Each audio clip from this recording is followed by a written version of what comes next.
Hey guys, Brian Karp, Sales Giant, Karp Chronicles, week 26. I'm in Tennessee. This week, both Brody and Brock started the Karp Family Summer Reading Project. Now, most of you guys know I'm dyslexic. Some people even call me illiterate. I only read on a 4th or 5th grade reading level, but my entire life, I cannot consume enough information, enough content, enough books. I've probably read close to 200 books in my life, and they're all about real estate, self-help, motivation, fitness, anything high level. So what I've done for both Brody and Brock to keep them busy until their camps start is digesting everything that I've ever read. Brody start with my favorite book of all times, Rich Dad, Poor Dad by Robert Kiyosaki. Once he finishes the book, he gets paid and he has to fill out a question. I basically did like a test, a 25-page test on the book. Brock is reading Green Lights by Matthew McConaughey. In my top 20 books, but definitely not my top 3 or 5. Brody has just finished book number 2, which is 3 Feet from Gold. Incredible book, talking about how you never know when you're just 1 second away, one phone call, one door, one more at bat, one more punch, one more kick to the most incredible opportunity ever. And that's what the book talks about. It's based off of the greatest book of all times, Think and Grow Rich by Napoleon Hill. I did not have the boys read that book. It's a little slow, it's a little dry. So that's why I did Think and Grow Rich. Brody is up to book number 3. I think we're gonna set him up with Cash Flow Quadrants by Robert Kiyosaki. That's the next book in the Rich Dad Chronicles. I've been pushing, and Brock already read this, which was The Secret. I cannot tell you guys how much these books mean to me. My entire life, I'm 42 years old. Since in my 20s, I was always listening to a book. These books have changed my life. These books have shaped me. It's funny because Brody comes downstairs and I'm like, all right, what'd you learn for that chapter? He's like, well, I learned you should be writing everything down on a pad.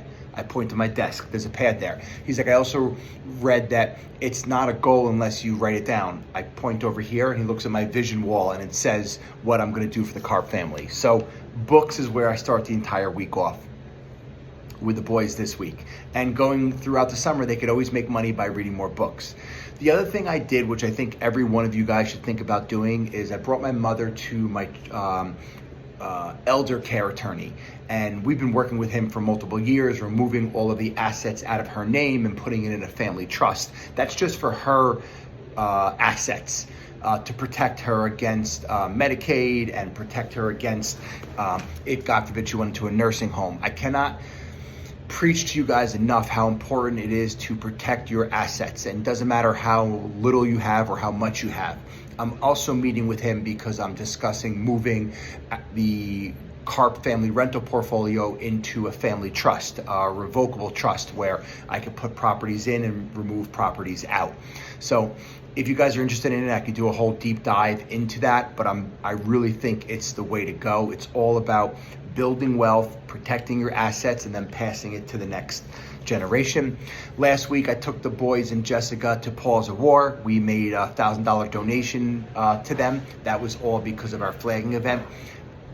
I know I've spoken to you guys multiple times, videos about giving back and tithing, but until you try it, until you do it, there is nothing like it. It's game changing. It just changes the way you think about money, the way you hold money, the way sometimes money is scarce. Well, it's not. It's abundance. This world is just filled with money. The next thing is I had one meeting with one of my one-on-one coaching students. I want to talk about this, guys. I do high-level coaching for entrepreneurs, real estate agents, and it's one-on-one. And I open up my entire life. I open up my entire business. I open up my rental portfolio, and we just sit there and chop it up all about you. It talks about fitness, it talks about mindset, it talks about business, it talks about money. I love it, and I built such an incredible relationship with my students. But I think it's important because if you guys want to get to the next level, and regardless of what it is, right? Money, fitness, happiness, you have to have mentors. And The quickest and easy way to do that is pay someone to sit with them and meet with them who's firing at your level. And what happens is you end up gravitating towards them. I put a brand new property on the market in 3 Village, which is the school district I live in. I consider it a luxury property. It was $1.3 million, and we had 16 people through the open house, and we probably had another 10 to 15 private showings. It just shows you how many people are shopping for a $1.3 million house. It blows me away. It always blows me away. I also had an open house on one of my properties in Lindenhurst, which was $400,000, and we had 47 buyers there. Isn't that insane? The next thing is I put a house on the market that had taxes that were supposed to be 12 or 15 grand, and they turned out to be 30 grand. So home sellers, listen to this. This is so important. Guys, you have to grieve your taxes. You have to make sure your taxes stay in line, because when buyers go to buy real estate, it's not just purchase price, it's all over monthly payment. And the last thing I'm gonna finish off, I'm in Tennessee because I'm visiting our 2 assets. So I just left our 51 unit in Dyersburg. I'm gonna make a whole video about that. And then tomorrow I'm gonna spend the entire day at our brand new 56 unit, or 44, about to be 56.